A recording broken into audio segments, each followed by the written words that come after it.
Hello, welcome to this video. A few videos ago, or maybe a lot of videos ago, when I was making these RS-232 to RS-422 serial adapters for the AMC motor controllers, that was this little section right here of the board, I mentioned that I was working on a new servo controller. And so, that's what we've got today. So it is right here. And I've went ahead and built the entire thing up, but to give you some history, this is like the 5th or 6th generation, so I don't have any of the very first ones, but I found this one. So if you look, this is 2004, focus, unifocus, there you go, 2004, based on the old ATmega. What is that, an ATmega 644, and this is a 16-channel servo controller that I built, version 1.0, back in 2004, so that would be, what, 11 years ago, and I don't know what, I've obviously modified this one to do something, because it's got some extra stuff hanging off of here, but we had a Max 232 chip that handles serial ports. Nobody has serial ports anymore, so had another SPI connection here, or no, SPI was up on the top, some extra PWM or regular I/O, another COM port, so there were 2 of them, you could plug another one in, serial port, and then we had 16 servos, and then you could individually power them or unpower them by putting these jumpers. So I built this one because I needed to control a bunch of servos. There's a Tauntaun that I worked on the website, and this is what drove that, because I had a bunch of servos in it. I needed a smaller version of this for other projects, so in 2005, unfortunately I can't find one that's not actually attached to something, but this was the real-time motion control system. This one's powered with also an ATmega 644, and I had a serial port on there. Try to get the form factor really tiny. This did 4 servos. This is hooked up to Fred. He's just a little ping pong guy. He's made out of these are roll-on deodorant balls. So his servo up here is actually broken. Like the gear train's busted in. But I think he might still work. We could fire him up and see if it works here. So I came up with these so they could be really small, so you could do a bunch of them, and they were able to be networked together. Ran off the real-time motion control system, which is the RTMCS abbreviation on there, and that allowed them to do, you could hook it up to a PC and control it, and real-time move the servos around, build motion profiles, and then store them into the chip over the serial port. And so those are somewhat successful. A lot of them got sold. And here you go. We'll see if this thing still works. Hey, it does. Let me get this button out of here. And this is also when I standardized on my little 5-button thing. So this is button 1, button 2, button 3, button 4, and then button 5, which is usually to program things. You could enter programming mode. Here, we'll have them look at the camera here. So you could... So that servo, even though it's broken, is still it's a little sticky, but it's working. You could blink his eyes and wink at you. I don't remember what the last one did. Oh, he moves them back and forth. So that was back in 2005, so a whole 10 years ago. So I've been wanting to redo this for a while now, and make a new one. Then I guess not everybody needed the the serial interface and the 232 chip on here, so I made a lower cost option that didn't have any of that on there. That was because this needed a PC to program. It only worked on a PC because that real-time motion control system program, which you can see it on my website, that was only for it was written in like Visual Basic version 4.0, like it was really old, terrible, but it got the job done. You could program your servos, put in what motions you wanted, and then it would store them into the chip, so when you push, you could assign it to like what button 1 did, what button 2 did, what button 3 did, and so forth. So that was kind of a cool thing 10 years ago. So the lower cost option was this guy, which just does 2 servos, and it was it's actually all a programmable state machine, so you can actually program the entire thing just by clicking the buttons there. So let me just grab a couple servos. We can hook this one up really quick here. A couple servos in here just to show what it did back in the day. And I still sell these. People keep buying them. I don't have very many left, but I'm declaring them obsolete with the new one here. So obviously a lower cost version, it took off all the connectors. There's no programming connector. We just got the ceramic resonator. We got no RS-232 chip or any of the other components and caps and stuff necessary to make that work. Just a simple regulator, micro, and then this one. So it just lets you move. That was the these are generally used for tail controllers, so you end up with, that was your slow wag, that was your fast wag, and then this would raise your tail, lower your tail, and then random mode. So every time you press it, it would randomly do something. So it would just, you know, randomly do things, and so it'll go at a random speed, random amount of times, and stop. And then if you don't hit anything, it'll randomly do it. So after a random amount of time, it does another operation. But you go into programming mode by hitting the last button here, and then you can hold down the button to move where you want your extents to be. And so you're setting up like the leftmost extent, and then you hit the button again, you set up the rightmost extent. But this one was the super low cost because it was able to be, you didn't need a PC or anything. So you could do it all with this, and then you could, so those 2 extents I set up, now you can change the speed, so you can, you know, you can make it as fast as you want, or just hold down the other button here to slow it down. And then, yeah, you could do whatever you want with it. It's kind of cool. And then you do the same thing to set up the next guy. See, so you hold down the button, and you can move it around. And oh, that's setting up for the faster mode. And then you could set up the other guy here. You could move him around to get that set up how you wanted, and so on and so forth. And then if you wanted to save it, you eventually you just hit the button until you exited the state machine. And the instructions were on the website for the state machine, so it was pretty easy to do. If you didn't want to save it, you just kill power to it. It won't save it to its built-in EEPROM. Yeah, so that's that one. That was the old one.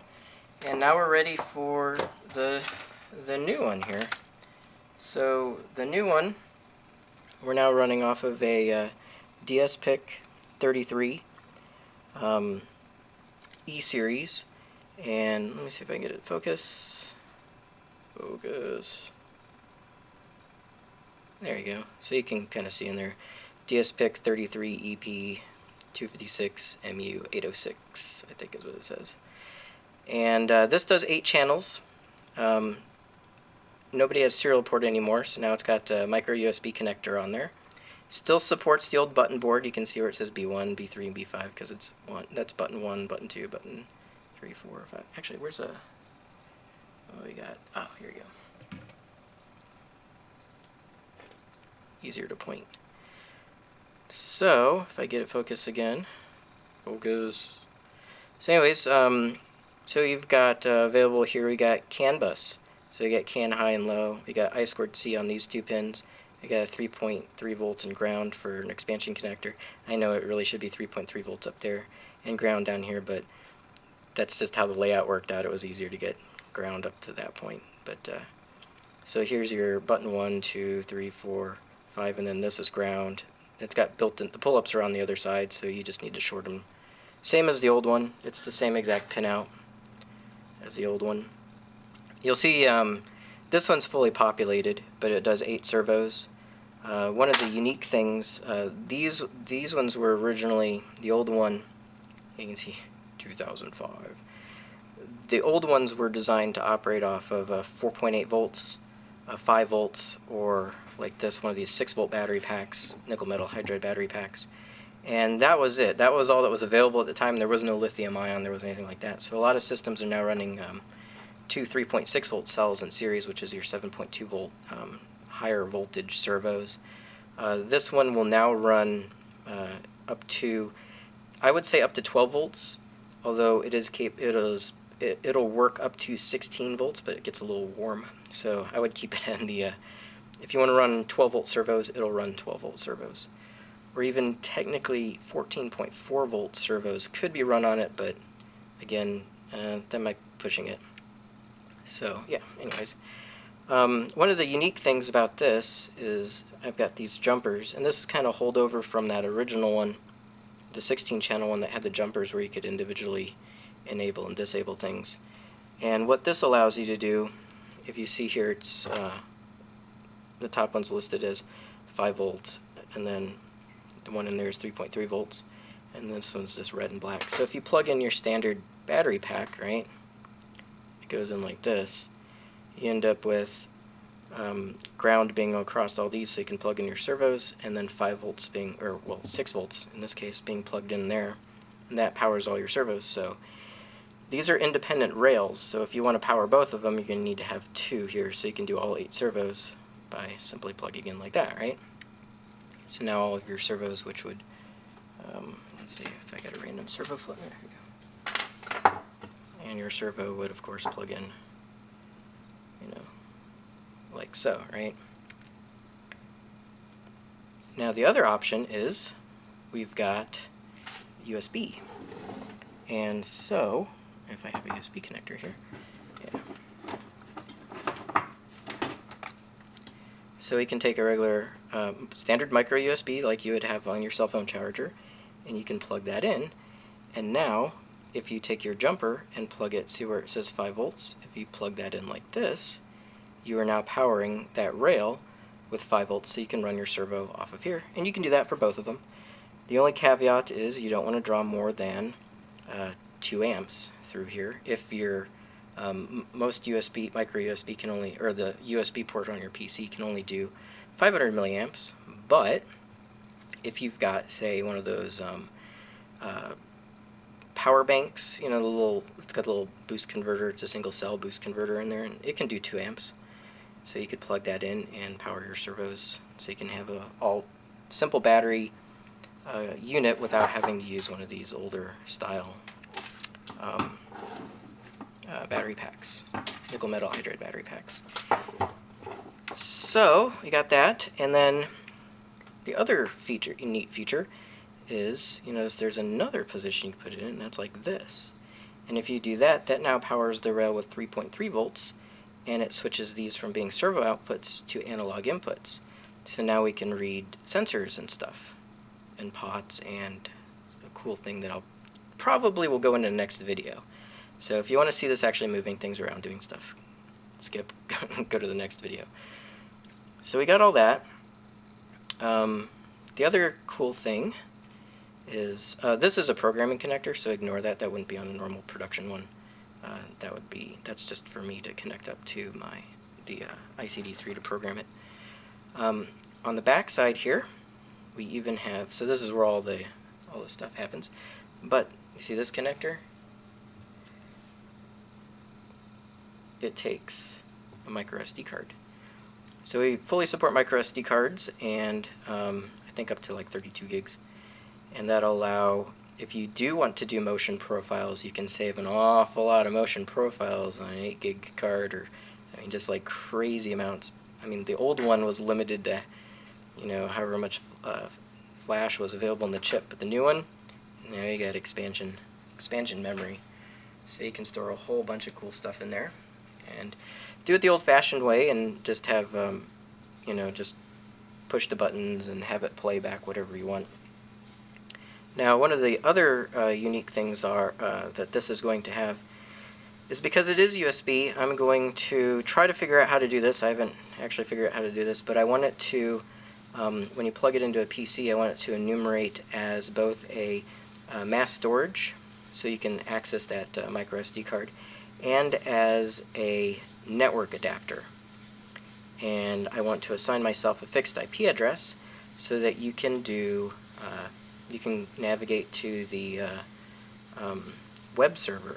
I want to put a web server on it and let you run, index.html, and actually have it launch a JavaScript HTML5 user interface. So that way, my old one was Visual Basic and only ran on Windows PCs. This one should be able to run in anything that supports USB network adapter and a mass storage, and has a browser that supports HTML5, which most of them do now. All the major ones, Safari, Chrome, and Internet Explorer, Explorer.